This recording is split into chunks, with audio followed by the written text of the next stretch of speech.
Assalamualaikum and hi, I am Muhammad Fidaus bin Ismail.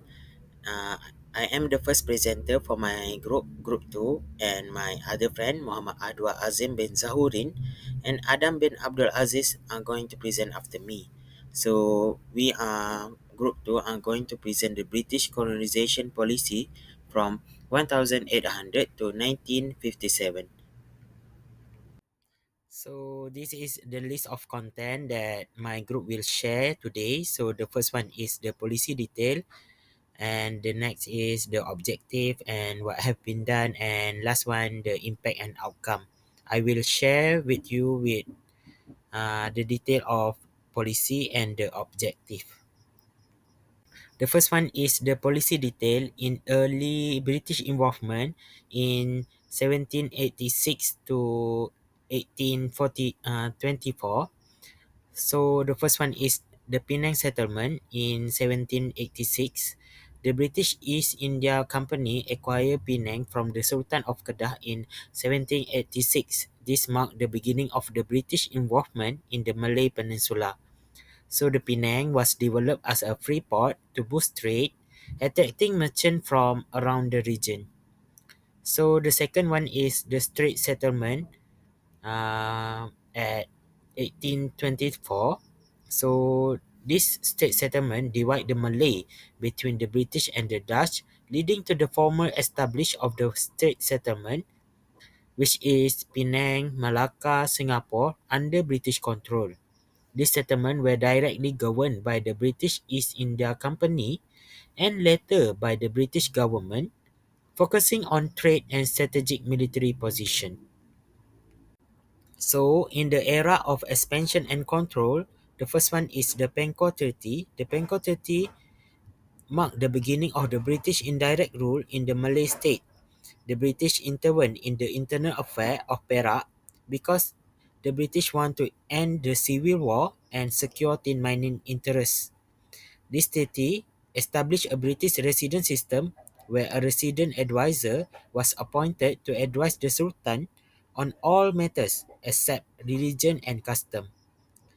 So the next is the Federate Malay State from at 1896. So the British consolidate control over the Malay Peninsula by forming the Federate Malay State, which is Perak, Selangor, Negeri Sembilan, and Pahang. These states were governed by the British resident and resident general, leading to a more centralized administration and coordination of resources, especially in tin mining and rubber plantation.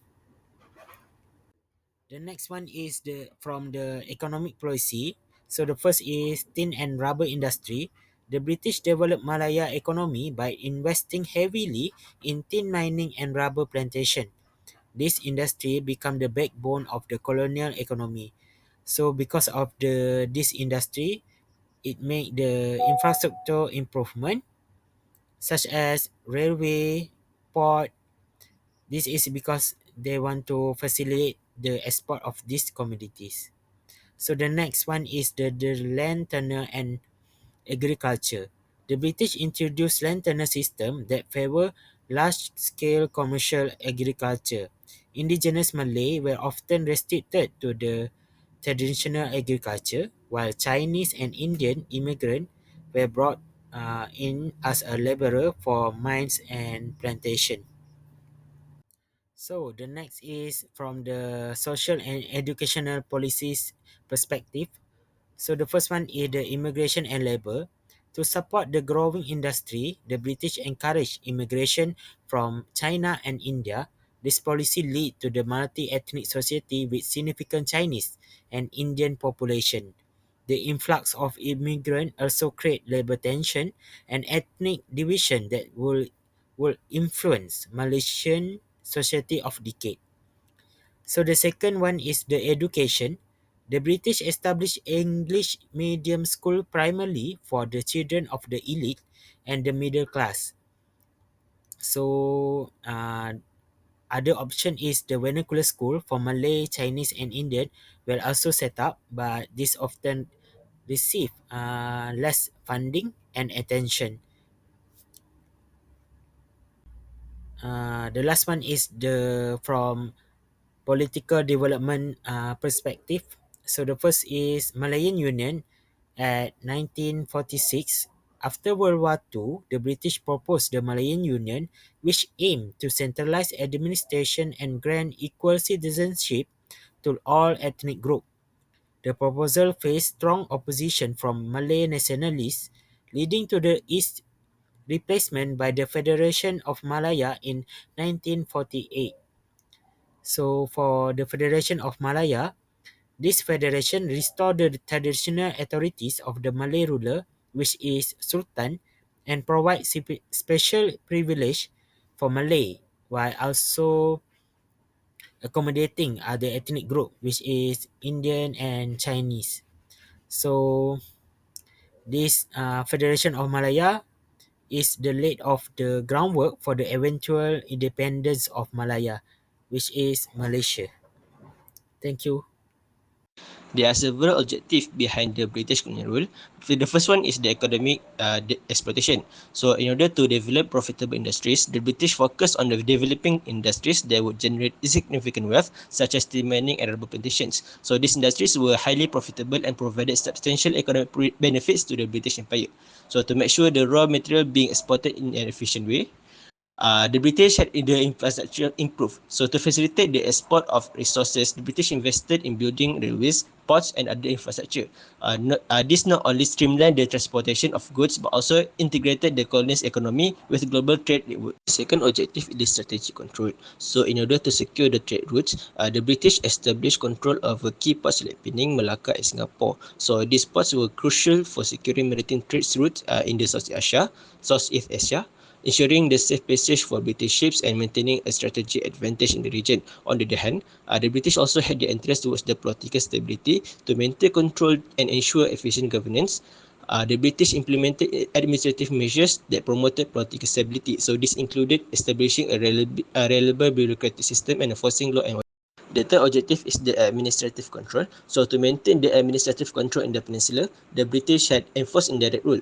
So the British had used treaties and the resident systems to exert control over the local rulers. So this method allowed them to manage internal affairs without direct governance, reduce administrative costs and resistance from the local population. To effectively maintain its power in the Malay states, the British had enforced the centralized administration. So the formation of the Federated Malay States was a step towards centralizing colonial administration. So this streamlined governance, making it easier to implement policies and maintain control over the region. The fourth objective is the social engineering. So the British had encouraged immigration during their colonial rule. So to meet the labour demands of plantations and mines, the British encouraged immigration from China and India. So this influx of labour supported the economic activities that were crucial to the colonial economy. So for the educational development, the British established schools to educate the elite and create a local administrative class. So this education system was designed to produce a workforce that could assist in the administration and governance of the colony, ensuring a smooth operation of colonial policy. In the late 19th century, the British established their control over the Malay Peninsula, recognizing the region's vast potential for tin mining. So this strategic move was driven by the high global demand for tin, which was essential for various industrial applications. So by securing political and administrative dominance, the British were able to implement policies that created a favorable environment for the development of this industry. So the colonial administration actively supported tin mining, understanding its economic significance not only to the local economy but also to the British Empire. So this support included extensive infrastructure development such as construction of railways, roads and ports to facilitate the efficient transport of tin from mines to export points. So these infrastructure projects were crucial in integrating the remote mining areas with major trade hubs, significantly reducing transportation costs and time. The British reliance on Chinese labour was a cornerstone of the tin mining industry's success in the Malay Peninsula.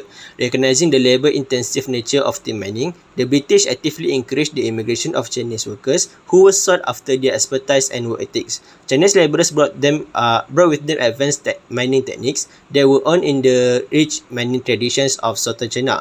So these techniques included more effective methods of ore extraction and processing, which significantly boost the efficiency and productivity of the mines.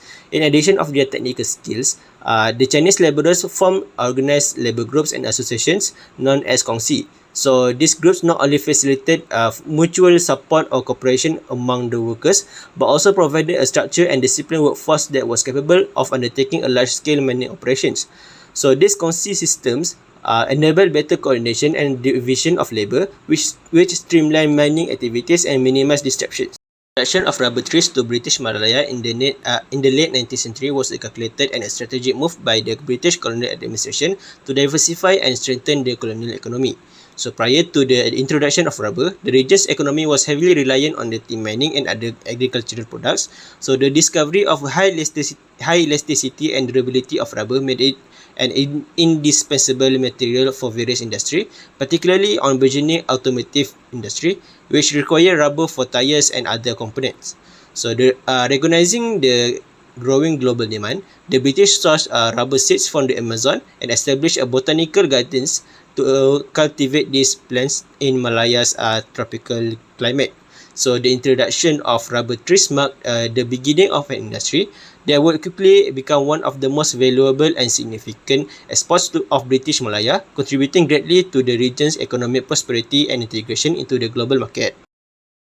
So the first successful rubber plantation in Malaya was established in Colonisation Perak in 1877. So this success story spurred further investment and rapid expansion of rubber plantations across the region.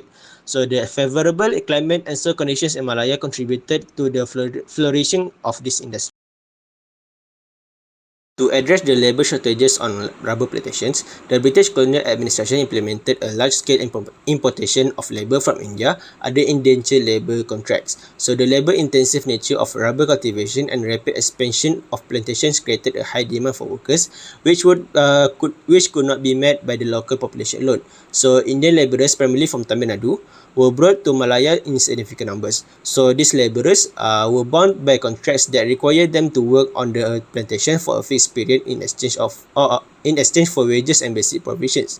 So the influx of Indian labourers had a profound impact on the demographic and social landscape of Malaysia. So not only provided the necessary workforce to sustain the burgeoning rubber industry, but also contributed to the multicultural fabric of Malayan society. The Indian communities established during this period brought with them their cultural practices, language, and traditions, enriching the cultural diversity of the region. So, this migration and subsequent integration of Indian labourers to Malayan society had lasting social and cultural impacts, shaping. Hi, Dr. Lai Wei Sheng. I am Adam bin Abdul Aziz, and I would like to talk about the impact of British colonization policies in 18th century to 1957. So, before I start, I would like to share a fact about British colonization policies, which are the British colonization policies have resulted in both good and bad outcomes to Malaya. So, to begin with the outcomes of British colonization policies, British has caused a dualism economy between British and Malaya. So, British started their move by taking the Malay Sultan's political authority and independence, while the Malay Sultans have retained their symbolic status in the aristocratic social system. And next, British private investors who invest in Malaya's tin and rubber benefits all the profits, while the national income and consumption of native Malays grew much more slowly. So, the reason behind why the British get the huge sum of profits while the Malay suffers is because the British are the ones who have developed the tin and rubber industries in Malaya. So, the British have taken the interest of importing the Chinese and Indians to come to Malaya as there are working opportunities where the Indians focus on the plantation industries such as rubber, and while the Chinese are working in the mining industry. So, this event has improved the Malaya's economy as Malaya are able to export their goods to British and other countries such as to China and to France. And however, the rural poverty issue has occurred due to the fact that the unfortunate rural Malay farmers who are practicing traditional farming are kept away from the economic and cultural change. And meanwhile, the most economic development was given to the immigrants of China and India and leaving the Malays behind. So, the Malays were having a very low wage and were forced to pay the colonization taxes that burdens them.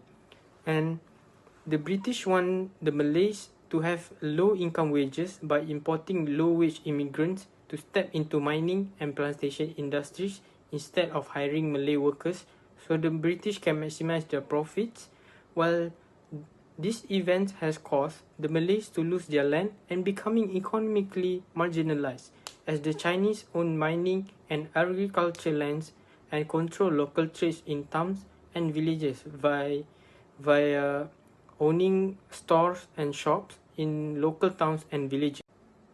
Moving on to the third impact of British colonization policies, the British has improved the infrastructure in Malaya by developing buildings, roads, trains, and ports to help the public to travel easier with using this infrastructure. But however, the purpose of this infrastructure development that is built by British is mainly to support the economic interests of the colonial administration. And to prove the stated point, it will be easier for the British to export and manage the transportation of the goods by having a good infrastructure such as trains that will help to move more amount of things and reduce time to transport all the goods. And lastly, for the last point is education imbalance, which education imbalance is one of the outcomes from British colonization policies as the locals are having difficulties accessing education as the urban areas have advanced educational facilities compared to the rural areas. And in addition, different educational institution is also one of the factors that cause educational imbalance, which there are missionary schools, Chinese and Indian schools, and government schools. And each schools have different targets as missionary schools aim to provide basic education and religious instruction, while Chinese and Indian schools are serve their respective communities that teaches about their language and culture, while the government school teaches British educational standard and did not address the needs of the broader Malay population. And to summarize up my presentation, the outcome of British colonization policies, I want to conclude that the British colonization policies were planning towards maximizing profit for the British Empire rather than fostering balanced regional development or improving the living condition of Malaya citizens. So that's all from me, and thank you.